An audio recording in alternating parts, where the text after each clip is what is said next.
Me in the Culture War, Part 3. I'm going to play, this is a spoken word on a gentleman by the name of Tariq Nasheed. And this guy is getting a lot of play on a gentleman by the name of Chaotic Truth, CT. One question, what happened to Part 1 and 2? I already did Part 1 and 2. This is Part 3. Here we go. There's this guy, Tariq Nasheed, who spun a shaky empire out of thin air.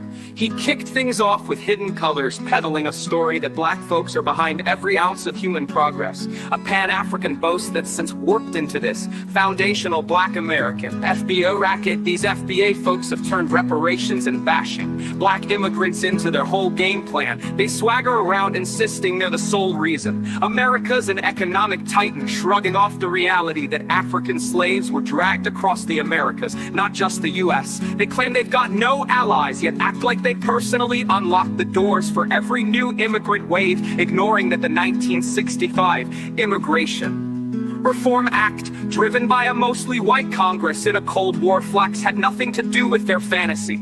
A real warrior's voice would cut this down fast. Picture a Comanche soul, someone who lived for truth over tales, calling it a scam wrapped in pride. He'd see the FBA crowd's contradictions plain as day, demanding reparations not with humility, but with this iron-fisted grudge like they're owed the universe. Meanwhile, they ride white guilt to easy jobs and blind eyes turn to their worst antics, stuff that'll make a man of honor wince. The old ways knew better. Strength salutes strength, not wines or handouts. These clowns can't clock how much they've milked the system they slag. They pound their chests like they're America's foundation, but a hard-eyed look would tell you different. This country was forged in a bloody grind. European drive, native pushback, and slave toil all tangled up. Not some FBA hero saga. A plains rider from the past would have seen through their bluster, laughing at the gaps in their story. Those warriors didn't buy cheap pride. They'd have circled this crew on horseback, scoffing at their hollow noise.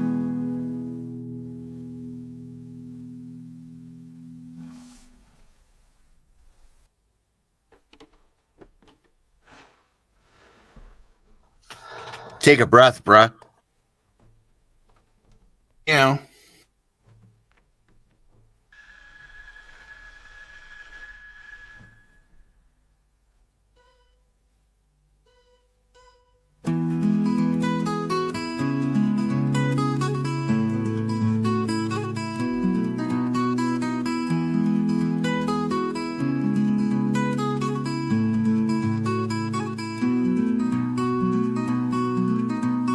Immigration with the water. Don't we know that with the dog?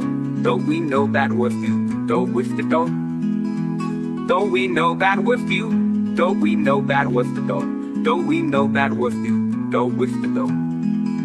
Doing all that with the dough, doing all that with the dough, doing all that with the dough, doing all that with the dough, doing all that with the dough, doing all that with the dough, doing all.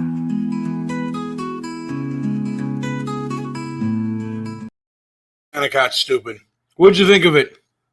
Some of it, anyway. Boohoo boy?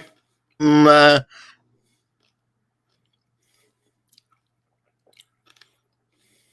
think you did it right there. Yeah, well, I think I ended it correctly. Right. But, yeah, man, this is the Culture War and Me. I don't know what, because I say me, because I don't know what this other dude on here, Joey, thinks of it. I believe we are in a culture war.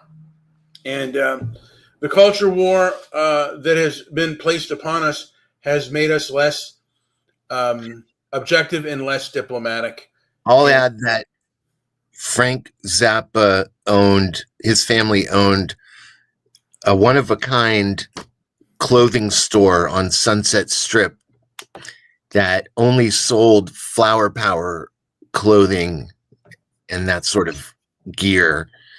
That's kind of my philosophy on it, dude. It's just all bought and sold. So yeah. Well, and that's a propaganda poster too, by the way. You know something? Things have been bought and sold for years, since time since human beings traveled from one place to another. They either traded with one another goods or they warred with one another. And buying and selling from one another is a form of peace, but conquest is another story. And when resources, and conquest is really for when resources become thin, not over speech or dialogue or anything like that. And again, this should be a new age of thought and everything else, but there are powers that be, and I think that we are under a cabal of egocentric assholes. I'm just going to say it out loud, just egocentric assholes who think that they know what is best for everyone. And to me, they are the biggest enemy of Western civilization. And for me, the first question I ask is, how sustainable is this over the long run? Brian, do you have an answer for that?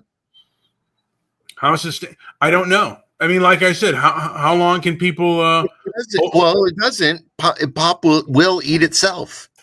Well, how long before a resistance of strong-willed men and women will it take to gain power? And how intelligent? Like I said, how much did they give to the Google search engine? It's really hard. It's really hard to tell, and hard to, like I said, we're playing a game right now and we're just going on the field. We don't know, the thing is, I'm just going on the field. I don't know how the opposition is going to be played. And again, I'm ready to get out onto that field. The technocracy is not a joke, Brian. It's obviously right there. So, like it or not, that is a faceplate, at least, that they want to give us the presentation of. Well, again, I am unsure of their behavior because, like I said, they keep things real tight. They don't answer, they don't do public, a lot of these pro-censorship people do not do public Q&As to the public because, again, I think what I gather is these people deep down, they know that their arguments cannot stand up to scrutiny, and it's more of an ego issue than it is. Glenn Reynolds was probably one of the more high-profile bloggers back in the day, and I remember the day that it was pointed out to me, but some other astute observer noted that Glenn Reynolds had closed commentary to the public. So suddenly his blog posts were no longer subject to the scrutiny of the of the commentator. So that was a long time ago. It's just got obviously this is kind of a stick figure drawing of mine, but the progression is insane to look at it that way, at least. And the thing of it is, they all do that today. They all limit who's allowed to speak to them. And again, they often, I believe that they are deluded in thinking that what they're doing is on behalf of the people, and that the rest of the populace are as fragile as they are. And I don't believe that for a second. I believe they're the fragile ones, and fragile people who are thin-skinned should not be in control of anything, particularly when it comes to the information superhighway, when it comes to public discourse. A society does not grow by the thin-skinned. And that's the thing that has chapped my hide the most. It has made me most, like, it does anger me. I know I need to control my anger. Does it anger you when you're not online? Yeah, when I think about it, it does anger me. Take a step back. It's not that serious. I probably should, but and it's not healthy. But I do dwell on things, and you know, To any ladies listening, that's not necessarily a red flag. That's just a yellow. yeah. Well, hey man, I mean, ladies, you know, at this stage of the game, ladies will take me as I am, and I don't care. There you go, dude. A lot All of right. ladies, a lot of ladies want to control me, want to control, like get offended by what I say. My thing is, keep it moving. I'm gonna shit where I want to shit. Fuck off. Seriously, fuck off. Go to All fuck. right. I like that spirit. I like it. That's the way I look. You know, it used to be if I thought you were good looking, but I'm an ugly man right now. I'm an old man. You know, we're not going to do anything. In your presence, that ain't fucking necessary. And if you get nasty with me, I'm going to get right fucking nasty with you and call you. I'm not going to hold back on you. If you abuse me in any way, I'm going to give you the what for and the 2020 skidoo. And I got a question here because you are my friend. Are you saying to me when you ride in my car, I'm driving an ugly dude around? Get the fuck out of my car, bro. You know what? I think as you grow older, you're less attractive. And again, you know, I'm obese, and you know, who cares whether you're what you think I'm a chick magnet? Would you you drive? You would probably, if they paid you enough money, you would drive Nick around. You'd have to wear a diaper because he's gonna, you know, Scooby Doo all over the things. Don't you remember Losing It and movies of its ilk? What is wrong with you, my friend? Oh well, those movies, they're movies. They're not necessarily real life. And what? You know what I've noticed as I looked at independent films and all this stuff about gritty real life and all that other stuff that try to recapture the stuff of the 70s, you know, particularly these films made out in the desert. It's just like, I was watching this trailer. I don't know what movie it was for, but it looked so fake and fraud. And it was like, geez, man, it's almost like they're trying too hard. Yeah. Maybe I would do that too. Maybe I'd try like a phony fuck myself. You would want to throw, you know, you would want to make a sort of a meta analysis. You know, the movie was it Scary, like, or Scary 1, 2, and 3, 4, 5? You know, which one? Yeah, Scary Movie. You know, that whole franchise amazes me because I when I first saw it, I really wrote it off. I was like, this is nothing. Mm-hmm. And I couldn't have been more wrong. I probably enjoyed the first one, but the multiple episodes of it, I just thought were really egregious and probably a pretty bad idea. But you know, I look back now with a much different lens. I'm wondering if you have any thoughts on the movie Scary Movie. Is that the one done by the Wayne brothers? Yeah. You know what? I mean, I thought it was entertaining, but I don't think it's any kind of cultural drop in the bucket. I mean, they've done plenty of things that were different. The sad thing is, within Living Color, those shows would not have been tolerated anymore. I mean, today we need a show like Living Color with you know, because I loved it. It didn't hold up to time. Like you're right. Like it needs, and that's the reason it needs to be done again. It was a great counter. I always looked for counters to Saturday Night Live. Mad TV was incredible at it. Where's Mad TV? You know what though? You know what I thought was better than all of them was SCTV. SCTV, yeah, it was probably the best of them. But you know, you're talking about a very old, almost an old world. Yet comedians who had one foot in the old world and one foot in the, you know, cocaine 70s. Yeah. Well, again, I think the elites today, the elites back then came from really a lot of them hard luck lives, and they understood the working class and the working folks. Today they don't, and there's a lot of sanctimony out there, a lot of just you look on this TDS, and it's a mosh posh of a lot of folks. And man, again, they completely lack objectivity.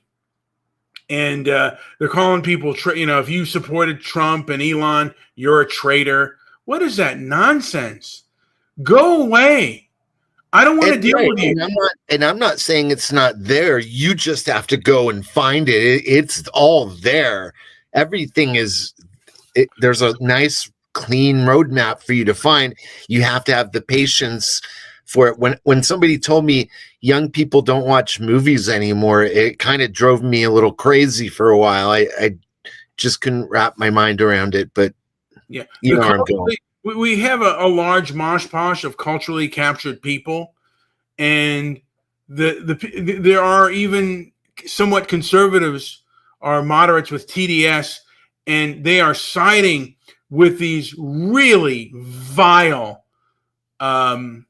progressives who are just awful human. I mean, just really cluster B behaving type of people.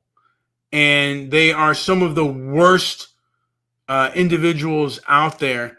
And again, I am against these groups because, again, they believe in things like hate speech, and they play all kinds of vile games.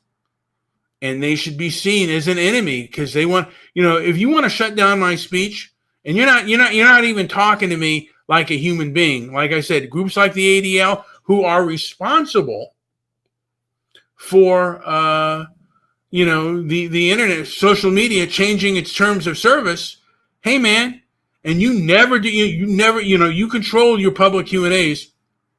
You don't talk to the public, and it ain't because that you're afraid of them. It's because you don't want to hear what they have to say to you. Anyway, Joey, I'm going to play another song. Anything to add before? I'm going to play this Foreman song. Finally, no, play it. All right. Foreman, I believe he died yesterday. I think he was 76 years of age. And this was a time when, again, the culture has always been controlled. And, like I said, large forms of speech it's never been that way.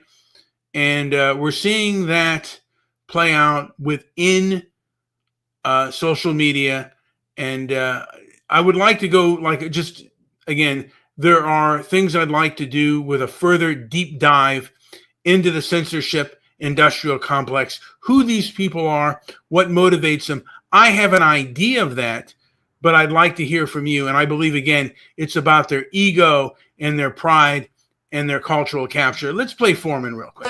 Thank you. That was long. I need you a real one. Real like the man. George Foreman himself is still kicking at now, but the real legacy is eternal.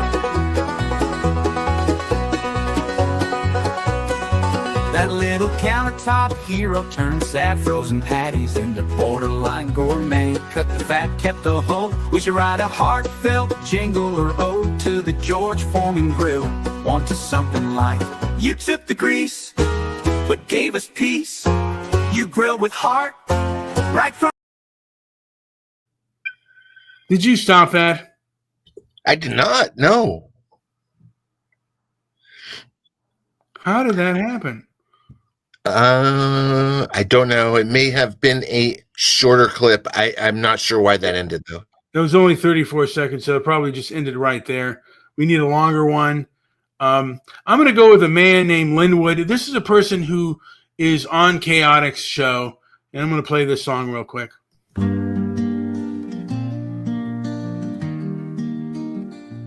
A man named Linwood, a fervent follower of Neely Fuller Jr., a man who staked his life on the belief that white supremacy is the hidden engine of the world Linwood devours.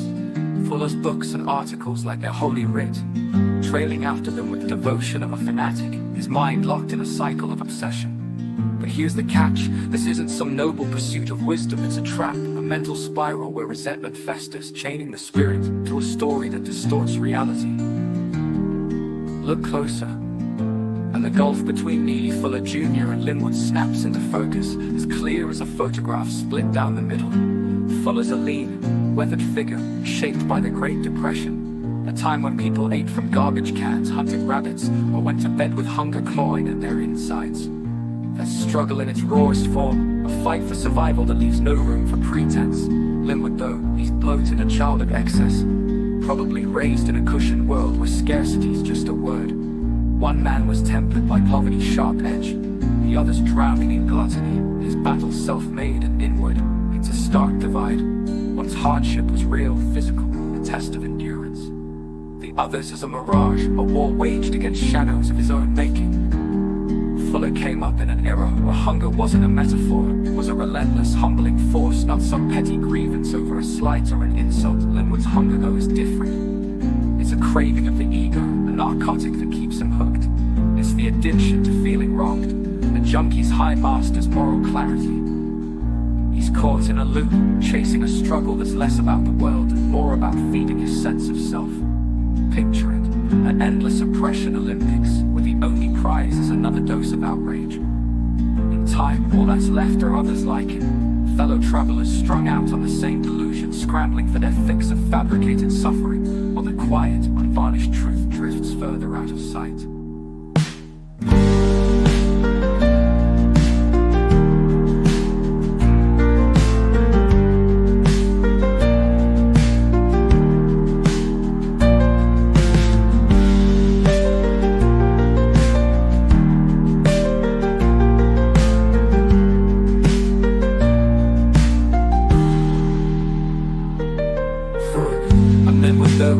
I'm Linwood Brown, where the only Fuller Jr. and Linwood snaps into focus.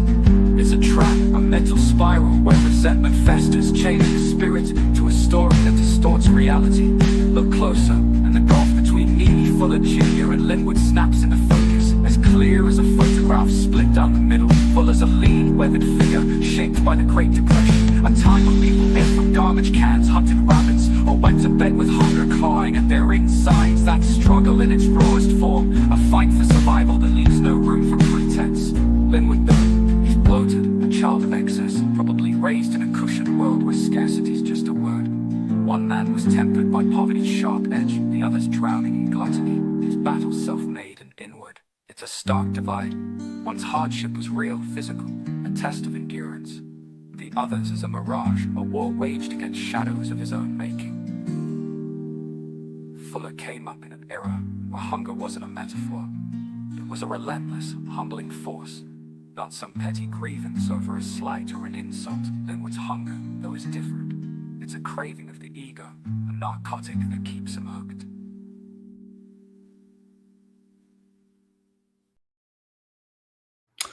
What would you think? Hello? My God. That wasn't too bad. Yes. Not Well, too bad. I think that the manner in which people have come up has made them very egocentric.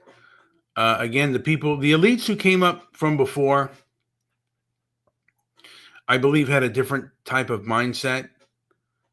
And the children of those elites and those who are being influenced by those elites did not come up in the same side of circumstances. And they knew that they had to cooperate with other people to get what they needed. And they are isolated from the people. And again, they think, and maybe I'm wrong, but they think that they could do anything they want to people like you and me and not face any form of repercussion because they control the courts, they control this, and they believe what they're doing is correct. I think the best way is the pen is mightier than the sword. Lawsuits. The police, too, by the way. What's that? The police. I know you said et cetera, but I added the police. Yeah, the police. The police can deal with it. The law, the laws can deal with it. They treat people very abusively, and the abuse may be legal. Where it's legal, it should be exposed. Where it's illegal, it should be sued.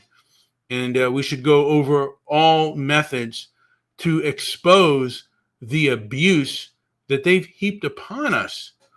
America went through really Absolutely. Yeah. America went through almost third world conditions with these lockdowns. With, like, it was hard to get toilet paper. We could, as what's his face said, calls us dirty wipers. Well, there were times when we had to, wipe, if you want to be a man, you got to wipe it with your hand, kind of deal. It was like, my God, dude, you had to really fight for TP. And those are third world conditions. And this happened almost like overnight during the pandemic. And hey, man, I want answers. Hey, I want to know why we were put through this, and who, like, if there were people at fault, I want to know. I want to know. You locked me in my home. Then you said, well, we got to be locked in our home. You can't even go to work. But protesters, they can go out whenever, but we can't even go. You and I couldn't go out and play basketball if we wanted to, or even a 3-point shooting contest. We'd be separated. It's ridiculous. And I guess for me, there is a part of me that wants to be made whole. And someone has left our studio. I don't know why he's left. Perhaps a good reason. Let's take a look here. I'll give him another. Oh, that's my Suno song. But he has left. I don't know why he hung up. I might ask him why he hung up. If he had a call. Perhaps he had a call, and that may be the case. Sometimes that does happen, where people get a call.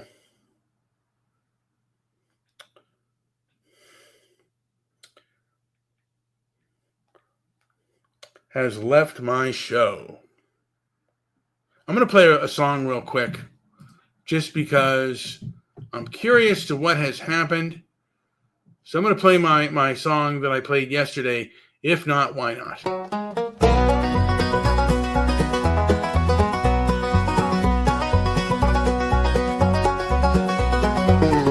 Late night, wide awake, dreams burn. My song. Where's my song? Let's do the robot.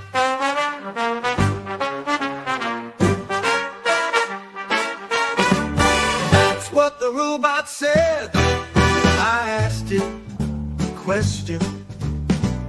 Until that moment, my AI had been spot on. That's what the robot said. That's what the robot said. Call him Fred, call him Muscle.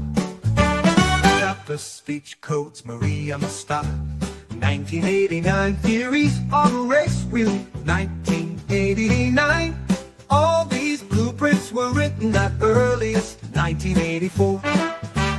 It's the long game, deeper dive, this blow me. Yeah, yeah, yeah, yeah, yeah, deep woods.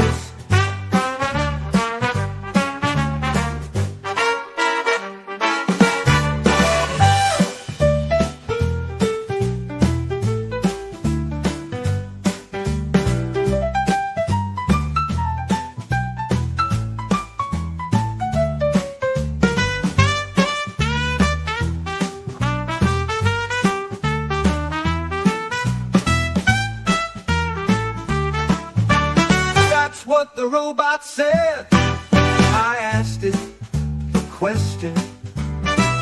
Until that moment, my AI had been spot on. That's what the robot said. That's what the robot said. Call him Fred, call him Muscle, call him Fred, call him Muscle, call him Fred, call him Muscle, call him Muscle.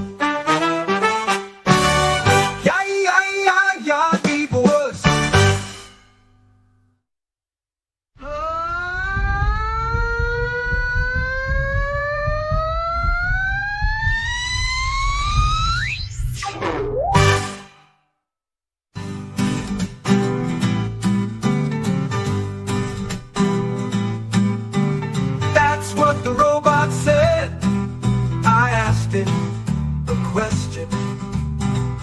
Until that moment, my AI had been spot on. That's what the robot said. That's what the robot said. Call it a threat, call it muscle, copper sketch codes, Maria Moscow. 1989 theories on race rhythm. 1989. All these blueprints were written at earliest 1984. It's the long game, the office. Yeah. All right, that was just a little song there, and I got to bring back.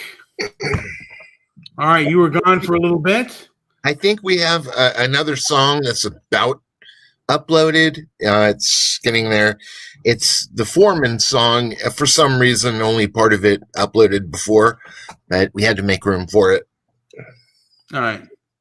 Yeah, it's still only uploading with 36-second clip. I don't know why, but anyways, we'll try it another way. Oh man, I don't know why I did that. I'm going to delete it since I'm going to remove it. I already removed it. All right. Yeah, I mean that is that's the way it goes. We got a comment here. Someone has commented. Was that you? Oh, we got Political Woodstock here. There we go. Hello, Political Woodstock. And like I said, we are living in a time of absolute hyperbolic language, maybe on both sides, but the other side doesn't necessarily want to have a discussion. They want to talk at you, not to you as a human being, for the most part. Or they want to close their doors and not let you in or talk. And that is the culture right now that we are living in. And I do not believe that that is the majority of human beings. And if they listen to objective reason, they more people will fall into line than others. And these people do not have respect, and they do not have nobility. They're some of the worst people in the world, and they are in our Western culture. They're not only in America, they're in Europe as well. And my opinion is they need to be booted from the halls of power, and perhaps even if they're foreigners, being booted from the countries that they have come into and try to take over with their iron fist and their egocentric hogwash. And you know what? I'm going to do this one. This is You're a South African Settler. I'm going to do this song again. This is a little bit one I played a while ago, but I want to play it again because it kind of speaks to me. Here we go.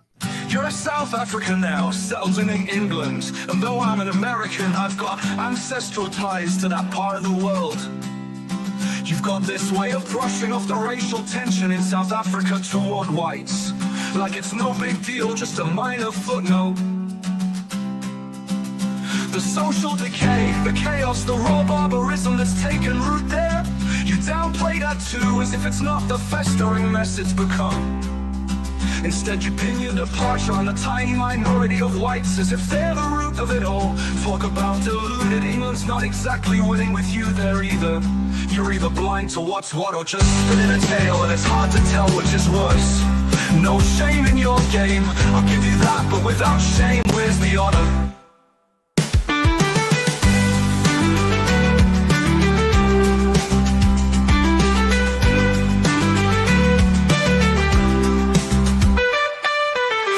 South Africa now, settled in England. And though I'm an American, I've got ancestral ties to that part of the world. You've got this way of brushing off the racial tension in South Africa toward whites.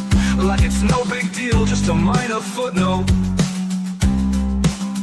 The social decay, the chaos, the raw barbarism that's taken root there. You downplay that too, as if it's not the festering mess it's become. Instead you pin your departure on the tiny minority of whites, as if they're the root of it all. Talk about deluded, England's not exactly winning with you there either. You're either blind to what's what or just spinning a tale, and it's hard to tell which is worse. No shame in your game, I'll give you that, but without shame, where's the honor? Where's the honor? Where's the honor?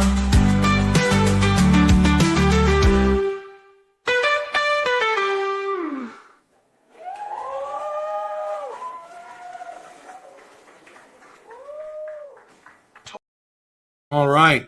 Again, these people are not honorable or noble or even, I don't think they're tough. And I think that to defeat them, we have to control our anger and our fear. Because again, these people are very abusive. And we need to, like I said, acknowledge the abuse. And also, in my opinion, you're not going to abuse me in private. If you abuse me, you're going to abuse me in public. I'm a screamer. Unfortunately, silence is consent, irregardless of what you think. Yeah. Well, when you're silent, you're letting it. You're allowing it to happen.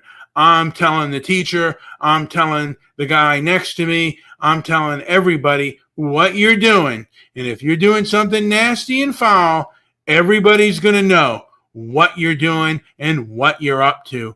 And get, like, hey, I'm going to ask you questions. And if you can't give me, if you're in charge and I ask you a question and you can't give me an answer or you refuse, I'm going to the next person and asking them a question. I'm going down the line. I want to talk to your manager. I want to talk to the boss of you or anyone who deals with you, who's giving you any kind of power. I want to talk to your sponsors. I want to know why. Do they know about the abuse that you've done? And the things that you said and the control that you have and the manner in which you choose to behave? Because I think people want to know. Those sponsors who are sponsoring your abuse, they should be exposed as well, because they are complicit in the downturning of our Western culture. There was a person by the name of Black. What was her name? Was it Black? Cat Black, and she spells it with a K. She is a transsexual, queer, Black woman. And she said this about freedom of speech. She said, your freedoms come at the expense of my oppression. That is the biggest form of hogwash. And she was able to talk with Susan Wojcicki, the late Susan Wojcicki, but others weren't allowed to talk and say, what is that nonsense? My freedoms come at the expense of your oppression? What hogwash? Is this who the people are having control our society? It's absurd. My stoicum is gone. I'm just like, I have never thought that people who believe that they're intellectual believe that this is a good idea, believe that their behavior is a good idea. Can you even imagine a scholar, an intellect, a great stoic, even standing up at this point and exerting themselves? Well, I think it's some, you know what? I want to do it the right way. No, I'm just saying in general, is there somebody out there that is that currently? Has somebody taken on that role? There are a few, but I don't think they go far enough. And I don't think, again. Who are they? Who are they? Well, for me, the person who I admire the most out there with regards to our culture war is Douglas Murray. There are others, but they don't go. There are certain groups they don't go after enough. And in my opinion, I'd like to see a documentary. Douglas Murray, like, where does he? What does he do? What's Douglas Murray's story? He has a golden tongue, and he is a master debater, and he crushes the opposition 10 times over. I certainly do not have his golden tongue. However, I think I have the ability to expose those who are behind our cultural rot and our cultural egotism that is out there. Joey, I think I want to end this now. Is there anything else to add before I call this show a day?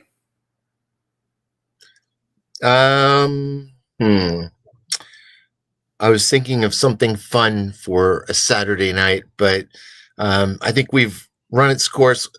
Angela has shown her face. Welcome to the show. Oh, there's a vote for no, Brian. That's what I was looking for, and we got it. All right, so she wants us to stay a little bit longer, and I guess Maybe play another song, and let's see if we can manage another angle. Let's see here. What song do I want to play here?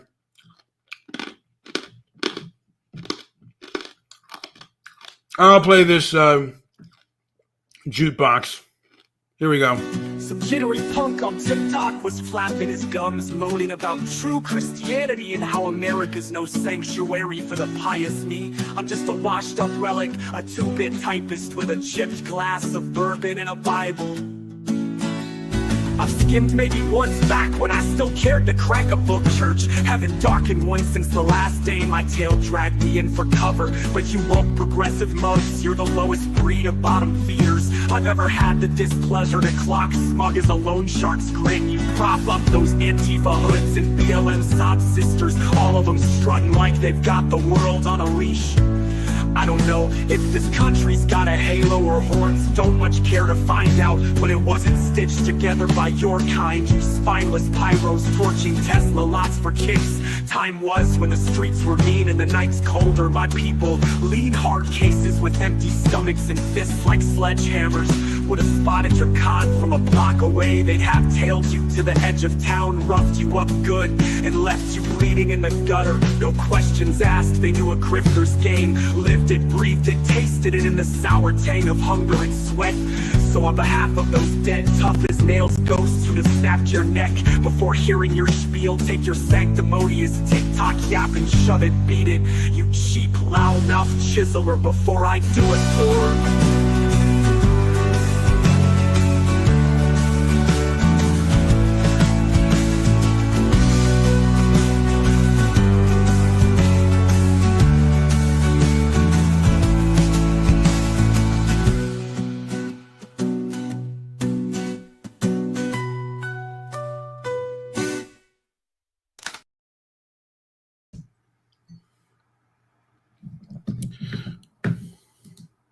Well, We do have a question. I don't know I if you want. consider myself a nationalist. Yeah, I don't know if you want to field this or not, but the question is, does Brian consider himself a nationalist? You're sounding like it, and if I can just interject, well, why don't you answer it, and then maybe I'll interject a bit. You know what? I bantied about that. And am I what is the opposite of nationalist? Am I an internationalist? Do I want open borders? Do I want my culture erased? Actually, you know what? Here, let me look here. Do I still have that song? Do I still have that spoken word song? Humans Rose. Let me look here. Flapjacks. Wired for Guilt. Or did I take that song off? I don't know. Got him. Yeah, just take off any song and add one in. I think we're kind of maxed out on that thing. But I'm just looking at here.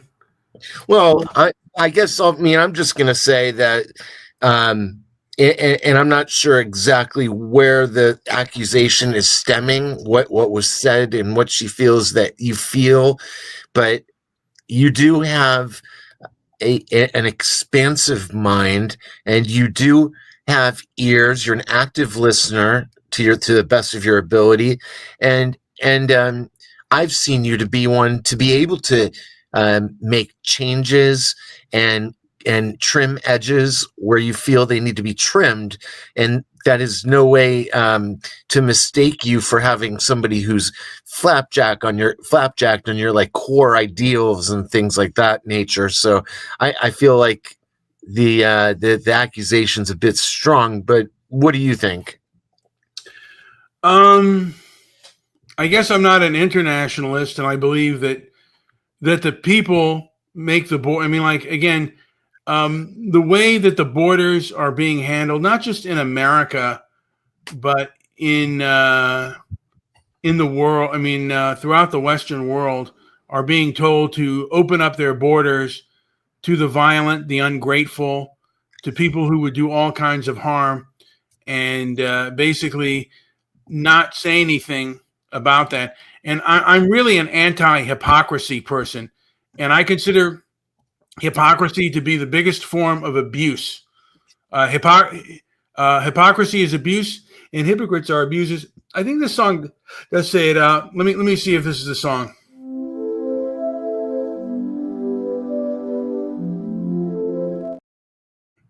All right, I'll do the guilt industrial complex. At its core, the guilt industrial complex is a machine that runs on the fuel of historical shame and moral blackmail. It's a network of institutions, ideologies, and individuals that profit financially, socially, or politically from keeping certain groups perpetually apologetic and others perpetually aggrieved. Think of it as a factory. Raw guilt goes in and out, comes a product. Whether that's policy concessions, financial handouts, or cultural dominance, the assembly line includes government programs, media narratives, academic curricula, corporate diversity initiatives, and activist movements, all humming along in sync. The term borrows from Dwight Eisenhower's military-industrial complex, but swaps out weaponry for emotional manipulation. Where the military version thrives on war and fear, the guilt version thrives on remorse and resentment. It's less about tanks and more about tears, though the tears are often crocodile tears, shed for strategic effect.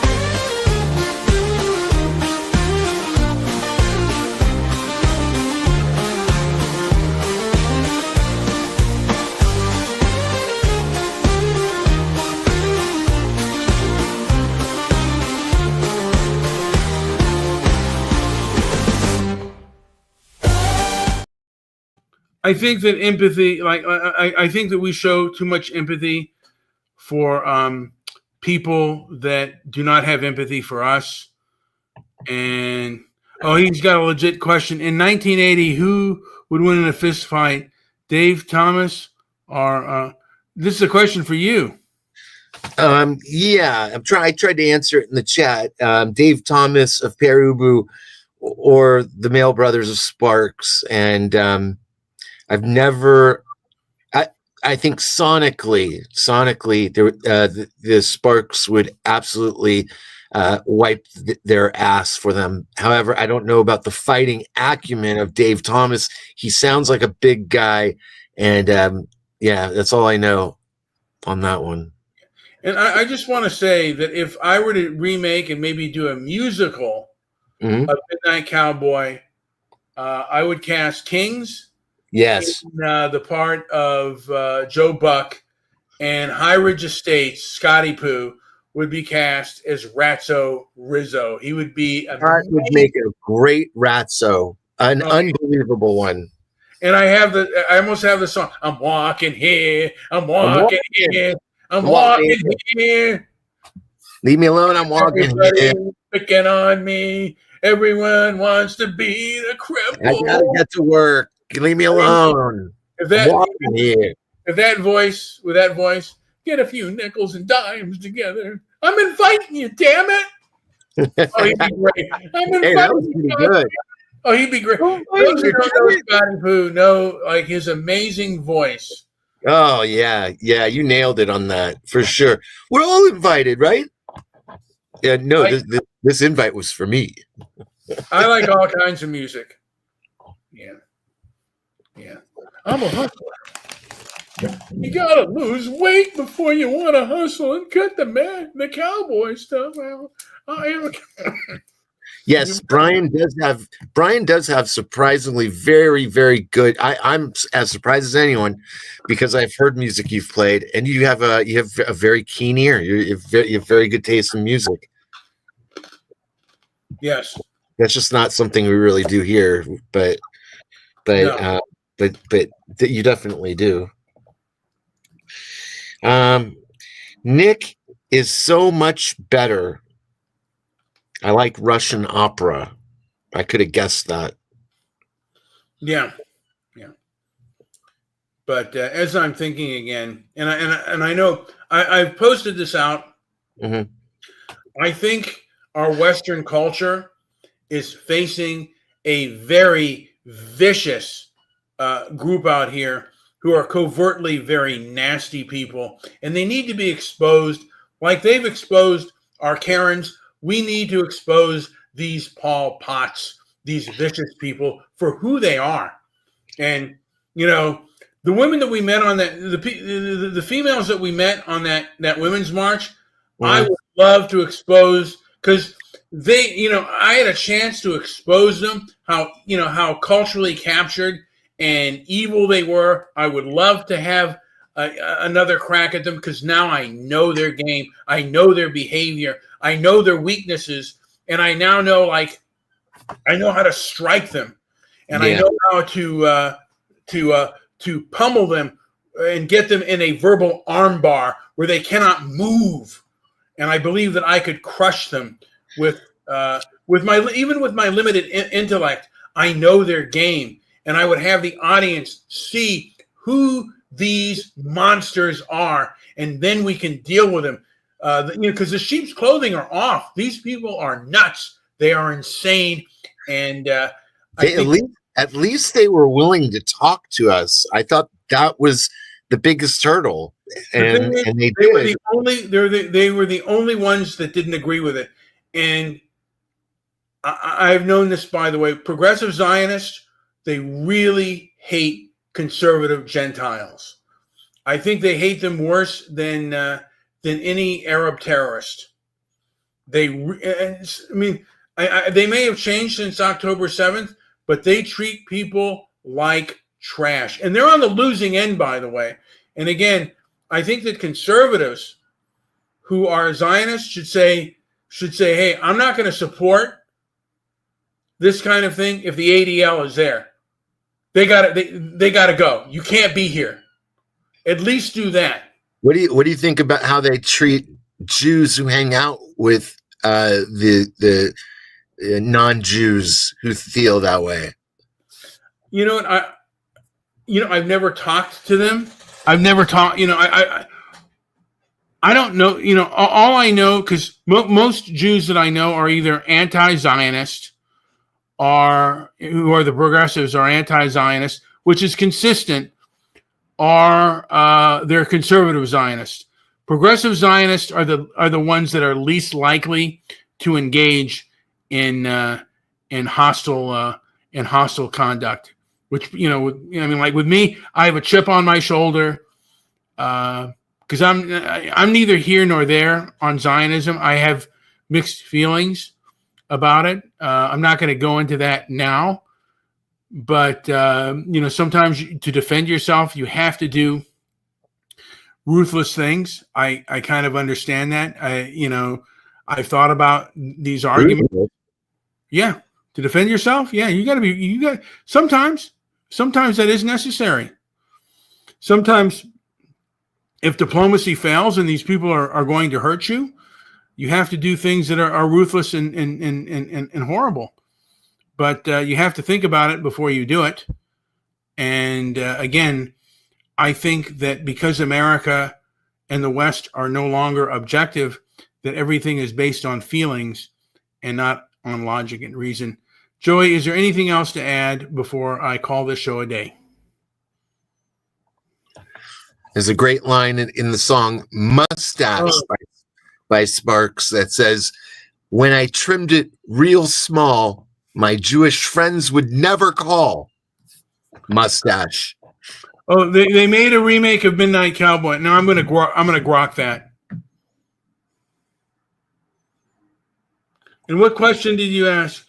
Last night, sumo is tonight. Wait, last night sumo. I think the comment was tonight is the last night of sumo. I've been watching a little bit this time around. I'm going to ask Gwark that. I'm asking Gwark that.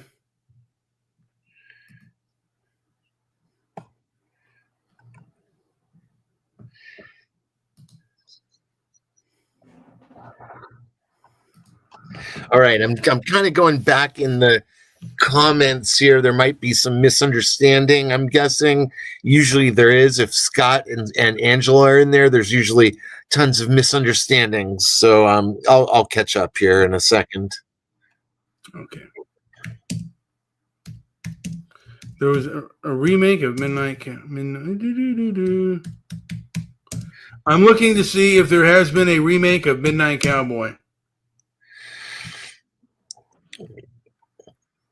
Oh, okay. I see here. There's some accusations flying around here, none of which are to be believed by any sane human being. But I haven't seen Scott in a while. It's nice to see Scott, and I guess he and Angela keep a similar schedule because she's also been missing lately. What's up, Angela? Okay, inform my question. What is the question here? Inform Brian of my questions. All right. I mean, you fired away here already. Okay, question. Elon and Bernie and AOC question. I'm about to call in. Well, I'll give you. Let me give you the link. Let's go back away. Do you consider yourself a nationalist? I don't know. Okay. I mean, what is a nationalist defined? Well, that was Angela's question. Maybe you can ask her. Maybe be a little more clear. Sometimes I'll put the link in there. There's only 2 people in there, but if anyone wants to come in here and ask me a question, they can feel free. I'm not like the ADL. Scott, nothing makes sense. Shut up. A fair answer on nationalism. Okay, so Angela is on her pigeonholing quest, I guess. Fair answer on nationalism. Like I said, I don't know if I am a nationalist. I don't know if I'm, like a Christian national. At this point, I'm not really sure. Again, I think it's preferable to the globalism and to the progressive elitism that has put upon our shores in this country of people who I feel are very egocentric. And I think it's more egotism and narcissism that controls our country and not only our country, but the Western hemisphere. And there is a part of me that has thought of myself as a bit of a pan-Europeanist, just because I think the European diaspora, along with the Anglosphere, has been abused and abused by hypocritical treatment. Again, you can see that in people who are Africa for the Africans, and these people are living in Europe, and it's Africa for the Africans, yet open arms for Europe and America. And that does infuriate me. That kind of hypocrisy that is shown, it does make me angry. Hey, if you want your country your way, why shouldn't I want the same? And again, London doesn't have native English, is not primarily native English, but Japan is native Japanese. Seoul is primarily native or ethnically Korean, from my understanding. And what's wrong with asking why can't the same be with the UK and Ireland and Dublin? And the European diaspora, along with the Anglosphere, is being abused. We do have political Woodstock. Political Woodstock, what say you? Well, hello. Yes. The nationalist question. I'm not talking about white nationalism or Christian nationalism, but traditional nationalism that they had in Germany in the 30s, which isn't always a bad thing, where you really stand up for your country and don't take BS. You know what? I'm more of a you know what? There is a part of me that sides with pan-Europeanism, and it's Uh-huh. really closely linked to people of European descent who are part of the Anglosphere. Yes, our That culture. our cult, yeah, and that is a place that I have ties to, and I feel there is a part of me that feels that that part of the country is being abused by cultural progressive leftists who are very arrogant and very hypocritical, and they're doing things to our country and to our culture they would never allow done to theirs, and that does anger me. The hypocrisy that I observe could be wrong, but the things that I observe really, really anger me. And I don't like that at all. I don't like what's happened in the UK regarding the grooming gangs and the fact that it has been inadequately exposed. And this is the progressive left. And this is not just the you know, like I said, the progressive left is a hive mind wherever it goes. I believe that the forms of anti-racist progressive leftism comes from America. It comes from primarily, I believe, one ethnic group in America that has brought that to the shores. I do believe that. Could be wrong. But either way, they're bringing their authoritarian anti-racism that has turned out to be racial abuse, extreme racial abuse against the inhabitants that live in these countries, and particularly against the poor. And that has really angered me. And it makes my blood boil. And when I resist them, I'm resisting in the names of those girls, in the names of the murdered, in the names of the assaulted, and in the names of the mentally and physically abused with throughout both the Anglosphere and America. Any other responses, Angela? Well, I thought that was a good answer. I've met with some people from South Africa that escaped before it's a genocide down in South Africa. And it's becoming no different up in Europe. I mean, the violence in Switzerland and the domestic violence, the violence that would be perceived against women is also against men as well. And many of these people are very culturally captured. And no, he's not, by the way. He was a neo-Nazi.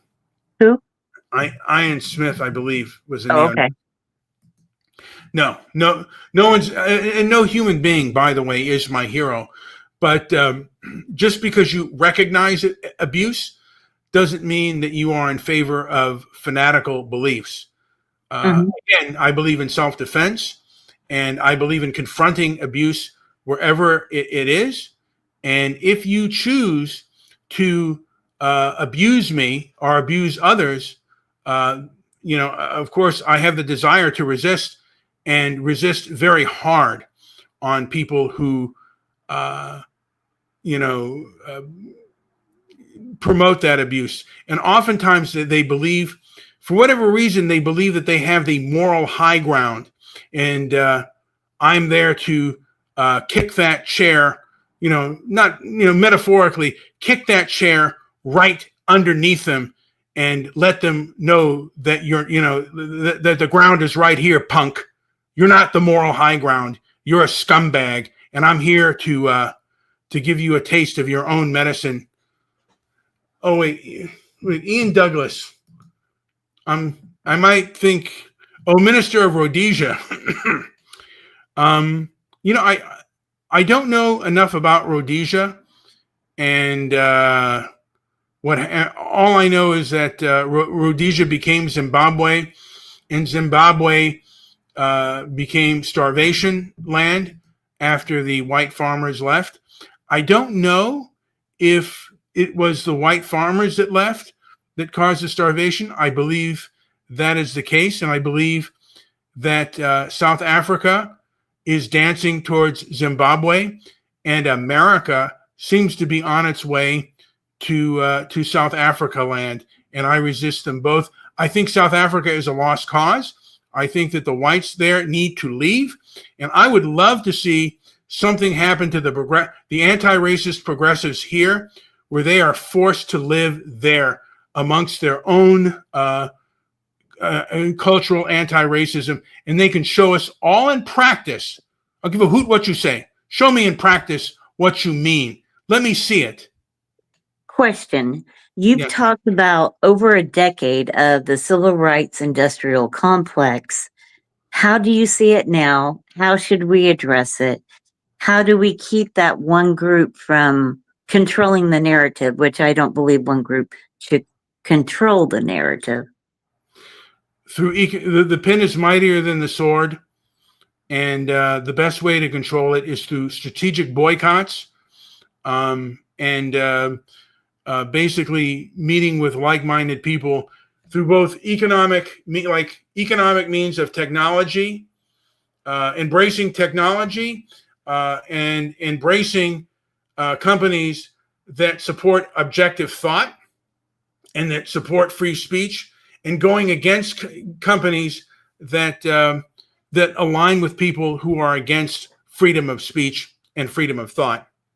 And also you basically expose them, like with your boycott. If there is a vocal person who is disrespectful, you put that as the face of your, like the face of your boycott. You bring them out to the light. If they're going to be a cockroach who doesn't who makes statements and does not engage with you, you put that. Or a hypocrite. A lot of them are hypocrites. Don't forget that. A lot, yeah, and you know what? Hypocrites need to be exposed, and you do it. I don't think as much protesting. I mean, I think you could have rallies and just talk-ins, but we have a whole, we have an online community. We don't even have to go out and physically be there. We can do that. We can speak loud with our dollars, and we can say, like through emails and other things, like, hey, we're doing this. We can have robocalls and call people like, hey, we don't want to deal with you if you are not going to respect us as human beings. And if you are going to push an agenda, we're going to resist that agenda. And we're going to resist with our dollar, with our with other currencies. I mean, this should be a worldwide thing, not just in America, but with what's the UK currency? The pound, the Deutsche Mark, the Rand, every form of currency. We should be unified for a free and open society. That's my goal. I want to make the internet. I want to make the internet the place of the information superhighway. I don't want to control anybody. I want them to be able to speak their mind, and I want others to speak their mind.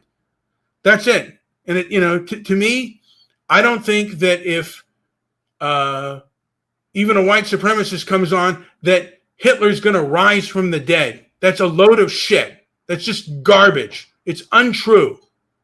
And that's, after Charlottesville is, I believe, when they started to change the terms of service. But these beliefs really took place in the late 80s, where political correctness really started to take a foothold, and they stopped believing the progressive left. A portion of the progressive left stopped believing in the First Amendment, and they believed in hate speech, rules, and conducts on campus. And these same rules have morphed into the online community because these people do have power, and we need to expose these people and give them the what for. And some of them, by the way, they have. I want to do a follow-up. I'm sorry for interrupting. Yeah. Wanted to do a follow-up question when you were talking about the protests. I think it was yesterday, President Trump did an executive order and took money away from Columbia University until they complied with his standards, which means no mask unless it's a medical mask. Things of that nature, where they cannot protest like they had been before, where they shut down streets in the city that Columbia University resides in. What do you think of these changes? Because I think they'll be adopted to other universities as well, these standards that President Trump wants. Well, that's why they pick a landmark, iconic sort of university like that. It does filter down to the state systems and all that. So that's why it's a high-profile university. Will the changes take place, though? I think it's a long time coming, and resisting the culture war for me is a multiple approach, and it involves multiple areas of involvement. And I do believe, again, the college campuses are the first place to really go, like, where the law can come in and arrest, and not only arrest these people, but also expose them for who they are and who they're connected with. And I do believe that the FBI has to get involved, and we have to find out what organizations do these people belong to. And again, what makes me angry is this is only happening because of anti-Zionism. This should have been happening a long time ago with regards to the behavior out there. And again, the ADL is responsible for this, but they were responsible. If they were protesting anything else, they would let them get away with it. And that's one of the reasons why I want the ADL exposed for their behavior and their forked-tongued hypocrisy. Because, again, I don't care if you are a pro-Zionist, an anti-Zionist, a pro-American, an anti-American. I want you to have a platform to speak. For me, finding some headway here and getting what we need answered is going to open doors to potentially other areas that really do need exploring. There are higher powers that I feel connect the ADL and organizations like it. So I think there's a lot more to explore there, but the ADL does seem like, a good place to start for sure. And I think censorship has been around, and before it was those who were offended by things that were said about different, like certainly Christians, like, again, the Legion of Decency, when films converted to talkies, the Hayes office and the Legion of Decency was born. Today, once freedom of speech and people started to question certain mores and certain behaviors, the ADL, who in my opinion is part of the progressive anti-racist movement, started to change terms of services. And again, if you question their ideology and their orthodoxy on this, they will shut you down. And they are basically, by shutting you down, they're allowing for others to be promoted who are very abusive. And they are one of the main heads of that snake that is part of a lot of abuse out there. And there's also the trans movement that is also seems very fanatical and very abusive. And, a lot of these people who came out of the Holocaust were against fanaticism, but the children of these Holocaust survivors, a lot of them see things in habitual resistance, and they feel like the abusers are just resistors when they are the ones in power and they are abusing their power. And that has to be exposed. These people are very, very abusive. And is anything else to say before I end this, Bubby? Well, in the state that you live in, it's becoming more conservative in certain areas. Have you considered running for office or working on bills with the legislator? Because I think you have some unique ideas. What say you? There is a part of me, like I said, of getting involved, but in a different type of way, in a cultural way, because again, I want to make the society more objective. And the way you make it objective is having a free and open free speech and a free and open internet that is not controlled by progressive leftists or even conservatives for that matter. It is a free and open thing, a free exchange of ideas where we come together and agree on things, or we make compromise. There is no compromise with these people. These people are insane. They are absolutely cuckoo birds. Now, wait a minute. I don't think they're that bad. There's always a few bad apples in every barrel. To blame everyone or to loop everyone in that movement as that, I think is unfair. Or it's not common sense. But there definitely are people that are extreme, that are bombing and burning the Tesla cars and, that type of behavior, that I think it is a crime. Just like I think January 6th was a crime and those people should still be in prison, know. But that's what I believe. Again, there's not been equal protection under the law. Our cities were under siege during that time. And again, don't make allowances for treason.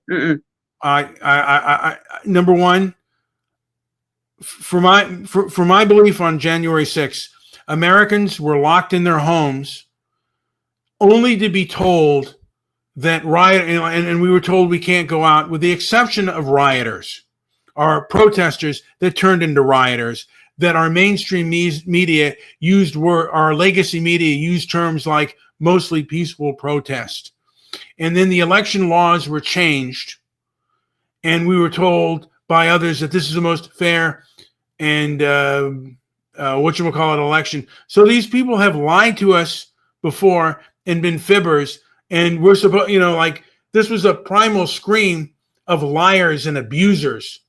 Well, liars is a good word, Brian, and I think that has to do with our president, in connection to January 6th. We had a man that was in leadership, that wanted to stay in leadership, and was doing everything he could to stay in power, to get the election back to his side. Well, and I think that happened. That did happen. That's a fact. A lot of people, you can view it differently. No. I think this is kind of a new conversation, and I have my view on that. Americans wanted transparency on the system, and the manner in which our legacy media and those in power behave was very abusive. And it was a rebellion against the abuse of the establishment. And in my opinion, the establishment must be, for the country to go to heal, the establishment must be held accountable. I would like to see, like open hearings on the 2020 riots and on the pandemic and the behaviors that the people in charge, what they did, how they did it, why they did it, and they need to be grilled. There needs to be really harsh treatment. And if they're some people need to go back to prison. Some people need to go to prison, like our president. But that's what I think and what I believe, and it's different from you, and that's okay. That's okay. We need to see punishment from some of these other groups. Like I said, we need to have hearings on the riots. Some of these people need to be investigated, and they need to have some of their hyperbolic behavior needs to be put on blast. And Brian. Brian. How's that? Why is that? I hear you regurgitating the Kool-Aid that you've been fed through conservative media. Far-right conservative media has the same problems as far-left media. I consider myself a liberal with very conservative highlights, and like in between, more of a centrist. But I think you drank some Kool-Aid, my friend. We can disagree on it, though. Here's the deal with me. I'll answer their questions. Will they answer mine? I hope they would. I don't know until you ask them. Try asking them. See if they'll come on one of your shows and talk, because you're really good at conversation. Here's the deal. Groups like the ADL, they don't even let you comment on their YouTube site. They ban comments, and on X, they restrict their comments. They don't want opposition. They don't even want to hear from you. They treat you like dirt. And what do you do with people who treat you like dirt? Do you spend your money on them? No. Well, Brian, I got an idea. Let's find some people at the ADL. I'll try to find you some email addresses to call in or send them a message and invite them on your show.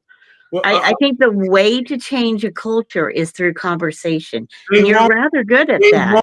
Okay, again, I don't want to cut you off. They won't do that. I've tried to talk to them before. Well, let me try for you. I'll see. I don't know if I'll get anywhere, but I'll try to help. We need to get Teamsters together and say, we won't deliver to your part of town if you're going to treat us this way. We're going to boycott you and shut off the water, shut off the roof. I know well, never mind. I'm not going to get into I'm just saying we can find Teamsters. I know Teamsters. I'm not one. Me too. But there's always a way around an obstacle. And I believe you can find those ways. I believe that we can, and I'm getting hot, but if the working class and the other folks get together, we can make, the iron fist that they have, we can build a shield and an iron fist of our own to give the progressive left a taste of their own medicine. Anyway, any last words before I play us a song out? I want to thank you for letting me come on here, and we have some different viewpoints on certain topics, but we can always have a conversation. And I really respect that about you. And I hope you consider working with legislators, if not running for local office, because I think people might vote for you. It's a possibility.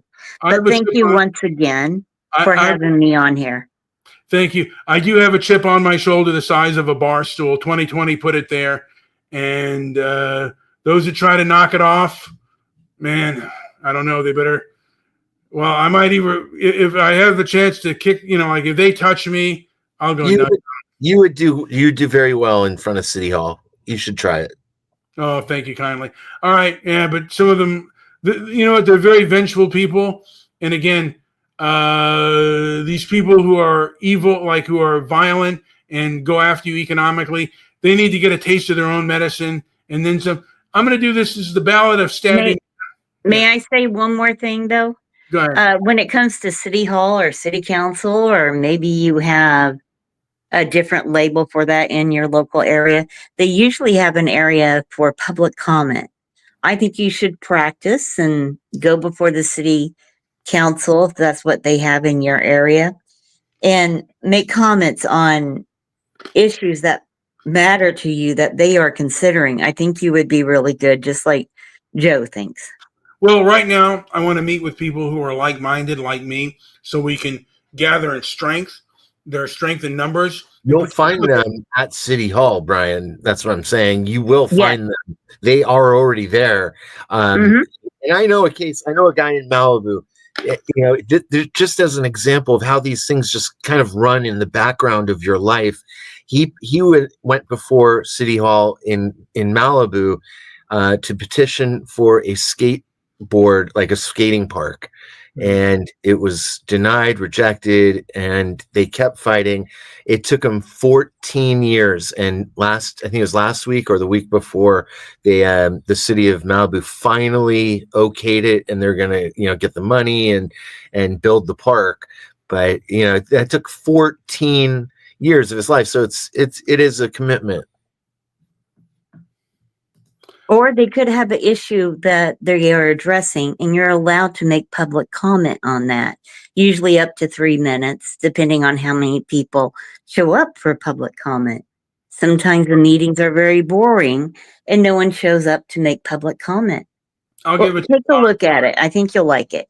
Anyway, anything else before I end this, puppy? Thank you again for having me on. I'm sorry I was so lengthy. The culture war is here, folks, and the best way to do it is the pen is mightier than the sword, and you speak with your currency, whether it's the dollar, the pound, the Deutschmark, There are plenty of people who think like us, and they don't want to allow for abusers to gain control. If we have the money, economics wins the war, and that's how we defeat these vile scumbags. Thank you. 1, 2, 3.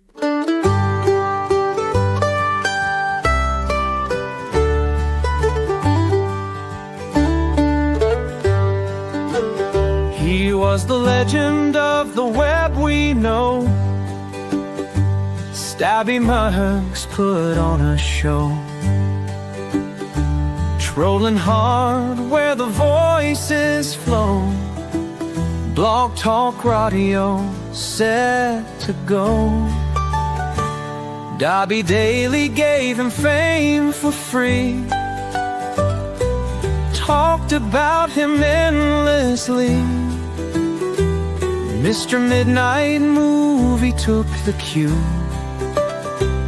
put Stabby on and views just grew. Stabby more hugs, what say you? Stirring trouble out of blue, laughing loud till the morning dew.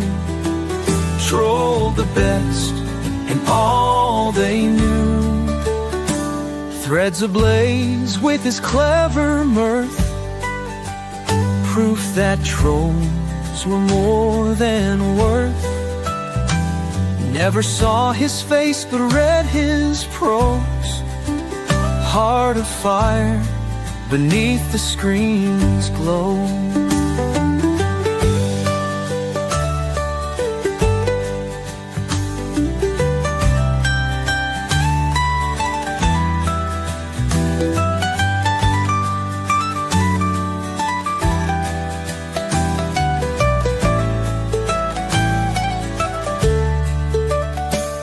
In each comment left a spark, turning midnight into dark. Entertained with playful quirk, left his mark with every smirk. Stabby Maha's, what say you? Stirring trouble out of blue, laughing loud till the morning dew. Troll the best and all they knew. In each comment left a spark, turning midnight into dark. Entertained with playful quirk, left his mark with every smirk. Stabby lugs, what say you? Stirring trouble out of blue, laughing loud till the morning dew. Trolled the best and all they knew.